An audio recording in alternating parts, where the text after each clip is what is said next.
Cordial saludo, queridos televidentes de América Televisión y América TV. Bienvenidos a este espacio, La Luz del Corazón. Hemos tenido la oportunidad de reflexionar en torno a diferentes aspectos que nos propone la fe y finalizamos hablando de la relación que existe entre la fe y la moral. Hoy los invito a que nos detengamos un poco siguiendo las orientaciones del Padre Segundo Galilea, que nos habla de las tentaciones de la fe. Y dice él que cuando se puede entender, la fe se puede entender también mirándola desde su lado oscuro. Hemos venido diciendo lo que es. Aquello, ahora el lado oscuro de la fe es aquello que la falsea, aquello que la debilita, o aquello que extingue o que prejuzga la fe. Es decir, él utiliza esa expresión, las tentaciones de la fe. Él dice que la fe está sometida a la tentación como cualquier otro aspecto de la condición humana y que esas tentaciones se pueden tipificar. Y son propias de la fe. Eso es lo que intentaremos decir entonces a continuación. Hay una primera tentación que es el individualismo. Vivir la fe en una completa privacidad, sin la compañía de nadie, sin intercambio con otros creyentes, sin el apoyo y el aliciente que traen esos intercambios. No hay interés de participar en ningún tipo de comunidad cristiana o grupo, movimiento. En una palabra, es una fe sin experiencia de iglesia, salvo de pronto la misa dominical, que sigue siendo un asunto privado. El individualista es una persona espiritualmente sola. Los maestros espirituales han advertido de los peligros que corre la vida de quien vive en soledad. La comparan a un carbón encendido que poco a poco se va enfriando. Pues la fe de cualquier creyente es la fe de la iglesia. No solo porque la recibió de la iglesia, y es la iglesia quien la hace crecer por la palabra y los sacramentos, sino porque el medio humano en que se desarrolla normalmente es mediante la experiencia de comunidad o de intercambio, de acompañamiento, de cualquier forma de apoyo e inspiración inherente a la convivencia cristiana. En el mundo de hoy, en el cual ni la cultura ni las diversas formas de vida colectiva favorecen la fe, antes la contradicen, el solo necesita más que nunca fortalecer su fe en alguna forma de experiencia de iglesia donde pueda dar y recibir con respecto a su vida de fe. De otro modo, su vida quedará raquítica, su extinción en la práctica será siempre una triste posibilidad. La fe experimenta sus tentaciones, o mejor, la persona que tiene fe, la persona que vive según la fe, experimenta tentaciones como las que vamos a estar observando.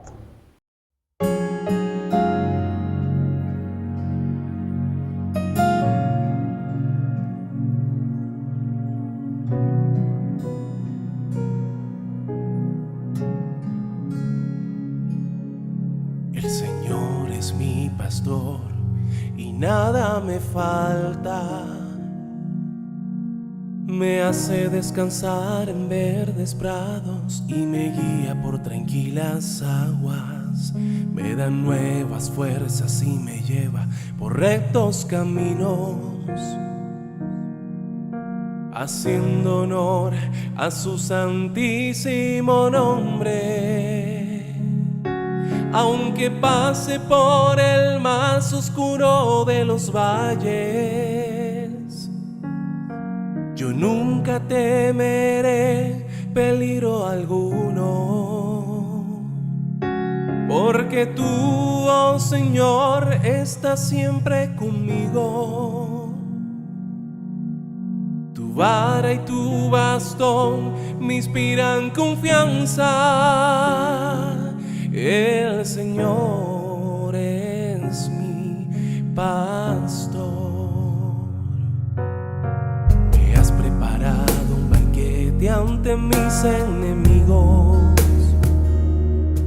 Has vertido perfume en mi cabeza y has llenado mi copa a rebosar. Tu bondad y tu amor me acompañan siempre. Y en tu casa, oh Señor, yo viviré.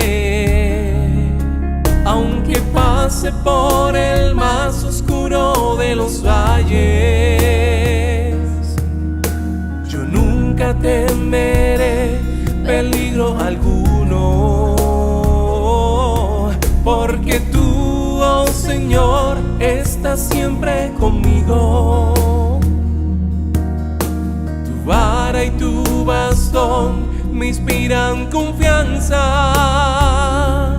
El Señor es mi pastor. El Señor es mi pastor. Tu Señor eres mi pastor. El Señor es mi pastor.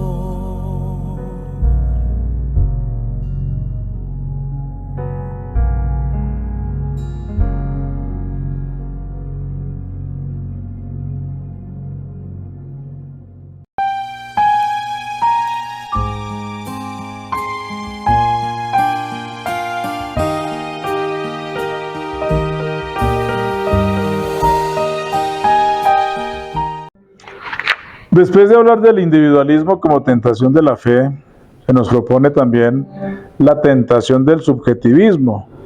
Se presenta de diversas formas que tienen en común la afirmación de yo tengo mi fe como cosa mía, como propiedad personal, que no tengo necesidad de mejorar, de corregir errores, desviaciones, y menos aún de compartirla o transmitir a los demás. Uno piensa que su fe es suficiente, no tiene interés en profundizar, ni en leer la Biblia, ni en aprender cosas de fe que aún no conoce. Para algunos su fe consiste tan solo en creer en Dios y en su poder, y en recurrir a Él, lo cual está todavía distante de la fe cristiana. Esto revela ignorancia por falta de evangelización, más que mala voluntad. Es la constatación que por lo demás es constante en todas las tentaciones sobre la fe, contribuyendo también así a su vulnerabilidad. Ese subjetivismo de vivir mi fe, de vivir según mi fe, tiene otra variante, y es seleccionar de entre las verdades de fe aquellas a las cuales uno cree y aquellas en las cuales no. Nos encontramos diferentes grupos en la vida de iglesia donde unos rechazan unas verdades y aceptan otros, generando una verdaderamente división, un cisma al interior de la misma iglesia. Unos que niegan que el Papa, otros que no quieren aceptar a la Virgen, otros peor que idolatran o que ensalzan tanto a la Virgen siendo tan importante, que sencillamente no caminan con lo que la iglesia nos va proponiendo. El Papa lo decía también estos días, que no todas las supuestas apariciones de la Virgen son verdaderas. Es más, es que todo lo que sea dones y carismas son en beneficio de la iglesia, en construcción de la iglesia. No podemos pretender grupos que ataquen, que dividan al interior de la iglesia, la misma iglesia, subjetivismo de la fe. Y entonces esto no por ignorancia ni por selección subjetiva, sino precisamente porque hoy emerge con una fuerza diversas razones culturales. Vivimos en una sociedad que ofrece alternativas y oportunidades diversas que nos invitan a elegir y seleccionar libremente, y eso proyecta a la fe. Otra tentación es la tentación de confundir creencias con fe. Y cuando se habla de creencias son las convicciones pseudo-religiosas sin fundamento en la fe de la iglesia. Algunas son supersticiones. La ignorancia cristiana facilita esa confusión, pues hay personas que piensan que son muy creyentes porque creen en el regreso de los espíritus, en lugares endemoniados, en apariciones de la Virgen sin fundamento serio, o bien porque esperan milagros y ven milagros con facilidad, y en cambio poco se detienen a considerar las verdades fundamentales de la fe. Y esa se confunde, la fe, con la credulidad por lo maravilloso y extraterreno. La credulidad no significa vigor en la fe, es decir, el vigor en la fe es incompatible con la credulidad y sobre todo con la superstición. No podemos olvidar entonces que tener fe es creerle a Cristo. Y si se adoptan algunas verdades es porque se le cree. Hay que creer en Jesús y creerle a Jesús. Pero también aparece otra tentación y es la de identificar la intensidad de la fe con la emoción religiosa. Apoyar la fe en sentimientos, en estados psicológicos y no en convicciones, en el querer de la voluntad, pues en eso se practica la fe y se vive de acuerdo con ella según el estado de ánimo. Con el consiguiente peligro de que si esa persona cae en una crisis emocional seria, su fe queda como suspendida en el aire, sin apoyo, y puede terminar sepultada en la crisis. Pues una cosa es la experiencia psicológica basada en la sensibilidad interior y otra es la experiencia de la fe basada en la palabra de Dios y en la libre y voluntaria adhesión a la palabra de Dios. Entonces el vigor de la fe está en la fuerza de las convicciones y no en las emociones. Así como la ausencia de emociones no significa disminución ni mucho menos ausencia de la fe. Por eso hay que evitar también esa tentación contraria.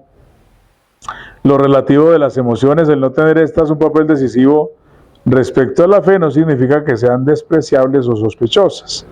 La fe sólida suele afectar lo emocional, suele expresarse unida a la afectividad.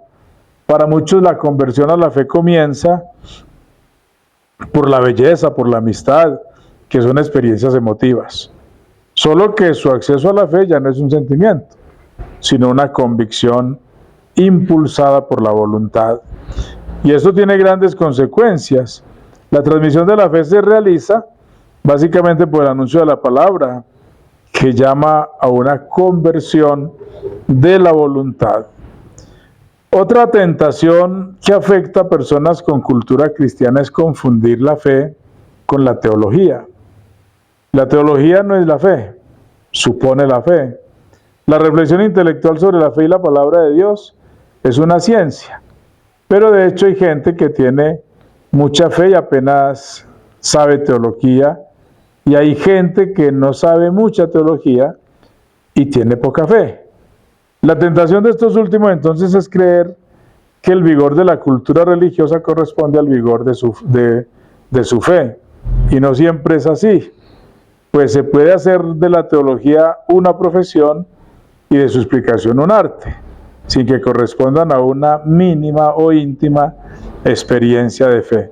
Por eso, cuanto mayor es la cultura religiosa, cuanto mayor la capacidad de explicar teología y de investigar e interpretar también la Sagrada Escritura, tanto mayor ha de ser la disposición para acoger la palabra como discípulo. Pero sobre todo él permanece siendo discípulo necesitado de fe y de conversión, para lo que nunca serán suficientes sus conocimientos teológicos. Otra tentación de la fe es condicionar la propia fe a la claridad intelectual. Se trata de quien no termina de creer en la Trinidad porque no ve cómo Dios uno y simple puede hacer tres personas, o en la persona de Cristo en el pan consagrado, porque ante eso tiene objeciones científicas. Es una tentación, pues las cosas de la fe tienen que ver con Dios y las cosas de Dios nunca las entenderemos claramente, pues nuestra inteligencia es limitada y no está adecuada para entender ese ser ilimitado. Si entendiéramos claramente las verdades de la fe, eso sería una buena razón para pensar que no son verdad precisamente porque no las entendemos claramente. Otra tentación de la fe es condicionar la propia fe a la coherencia de la Iglesia. Se descarta la fe en las palabras de Cristo conservadas hoy en la enseñanza de la Iglesia, pues a causa de los errores y de las deficiencias o incoherencias de los cristianos, de los ministros de la Iglesia. La tentación esta es novia que muchas veces es solo un pretexto. Entonces la fe se pone en Dios que nos habló en Jesucristo y no en los hombres que componen la Iglesia. Creer en la Iglesia no es creer que en ella no haya pecado a través de su historia, sino creer que a pesar de todo eso, ella está asistida por Dios para entregar a los hombres la verdad de Cristo, la vida de Cristo, la espiritualidad de Cristo. Otra tentación es separar la fe del diario vivir, o como suele decir, la tentación de no encarar la fe. Evidentemente, esto es síntoma inequívoco de una fe débil, de una fe mortecina. Sucede cuando son nuestros hechos o actitudes y con esos hechos contradecimos lo que supuestamente debíamos creer. Muere una persona querida, por ejemplo, y la reacción es como si la separación fuera totalmente irreversible y no hubiera vida eterna. Se enfrenta a una situación difícil y se lo hace con el drama y angustia interior de quien no cree en el cuidado y en la ayuda de Dios, ni confía en ello. Se practica una moral de circunstancias, por lo menos en algunos casos, divorciada de los principios que forman parte de la fe cristiana que se dice profesar. Y ante las cuestiones que afectan al prójimo, pues la justicia y la liberación de los hombres, el perdón de las ofensas, la acogida a quien tiene necesidad, se procede según la costumbre, los prejuicios, la conveniencia, olvidando lo que la fe enseña sobre el valor supremo de la caridad y la presencia misteriosa de Jesús en los demás. Otra tentación de la fe que nos propone el Padre Segundo Galilea es que se transforma la fe en fanatismo. Pensar y actuar como si la fe solucionara todo, en el sentido de desvalorizar las mediaciones humanas, las leyes de la creación que Dios mismo ha dispuesto y a través de las cuales Él actúa ordinariamente. El fanatismo de la fe es tentar a Dios. Se espera la fe que sane a un enfermo terminal en circunstancias en que se requeriría un milagro. Se espera de la fe el buen resultado de unos exámenes académicos cuando la persona negligentemente no se ha querido preparar. Por eso la fe no es un factor aislado de los procesos humanos y naturales creados por el Dios vivo. La fe es creer en la acción providencial de Dios, en el interior de esos procesos. La fe nos lleva a descuidar el esfuerzo humano y las leyes de la naturaleza de la historia. La misma fe nos dice y que Dios quiere que el hombre ejerza su libertad, su responsabilidad en la marcha del mundo. Y es la fe la que nos dice que ambas cosas son compatibles. Otra tentación de la fe es secularizar la fe haciendo de ella una manera de ideología de inspiración cristiana, y eso tampoco es inusual. Es decir, que se admira el cristianismo por su aporte a la moral de los hombres y a su obra en favor de los pobres y sufrientes. Por lo mismo se admira a la Iglesia, cómo se está de acuerdo con ella en estas cosas, uno se considera cristiano o acepta igualmente con la admiración a Cristo su sermón de la montaña como el maestro de la humanidad, se adhiere a su mensaje de amor como una utopía que traería el bien al mundo. Por eso no hay inconveniente en decirse cristiano. O se puede aceptar igualmente la doctrina social de la Iglesia como la inspiración para el quehacer político y social. No se puede negar entonces que estas actitudes de simpatía o de admiración al cristianismo y a la Iglesia facilitan posteriormente ese acceso a la fe propiamente tal, pero no hay que confundirlas con la fe. En esas actitudes se está hiriendo a los buenos efectos ideológicos, culturales y sociales de la fe, pero no al contenido teológico de la fe. Cristo, Dios redentor del pecado que habita en la Iglesia, que el mundo fundó para encaminarnos a Él, que Él mismo fundó para encaminarnos a Él y a su salvación. Por eso la fe es entregarse a Dios, a su palabra, como una norma de vida y de verdadera felicidad. La fe no es concordar con temas morales o sociales y adoptarlos como ideales humanos. Es a eso a lo que se llama secularizar la fe. En última, la fe es tentada, la fe tiene sus propias tentaciones. Y así como decimos que la fe tiene sus deberes y obligaciones, pues también hay que aceptar que con frecuencia se quiere perder el ritmo, nos vemos tentados a perder ese ritmo y no perseverar firmes en la fe.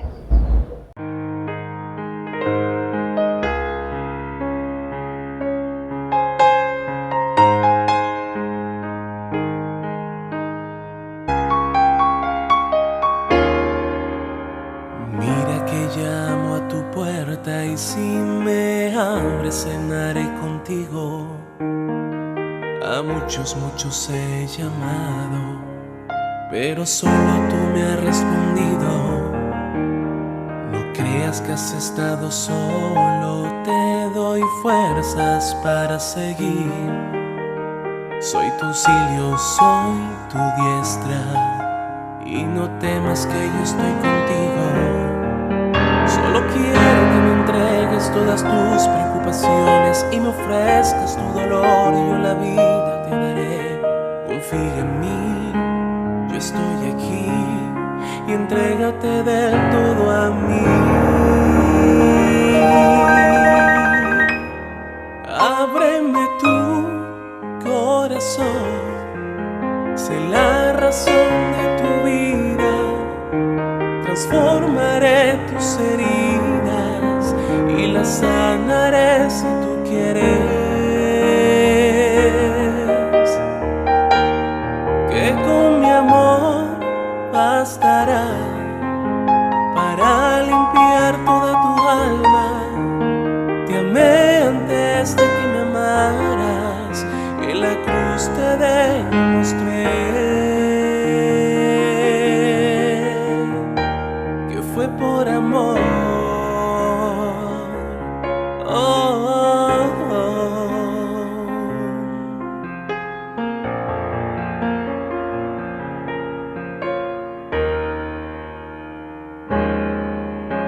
No creas que has estado solo, fui yo mismo quien te trajo aquí. De ti quiero escucharlo todo, ya es el momento de que seas feliz. Mi madre de rodillas ora suplicándome por ti, te acaricia y me acompaña a sostener tu corazón. Te conozco desde siempre y sé lo mucho que hay en ti. No desesperes, solo calma ese temor, confía en mí. Yo soy Jesús, tu Redentor, Hijo de Dios, tu Salvador. Ábreme tu corazón, sé la razón de tu vida, transformaré tus heridas y las sanaré si tú quieres.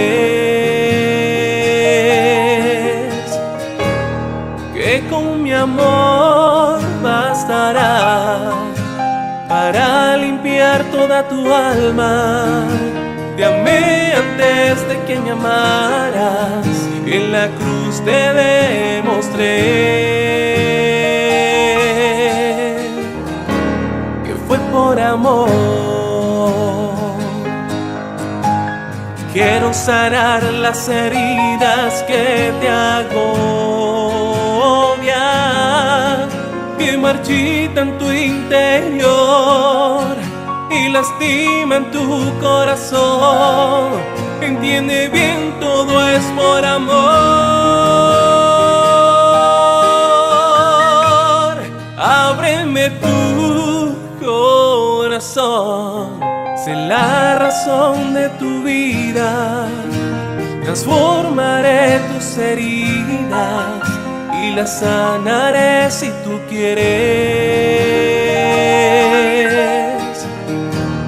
Que con mi amor bastará para limpiar toda tu alma. Te amé antes de que me amaras, en la cruz te demostré que fue por amor.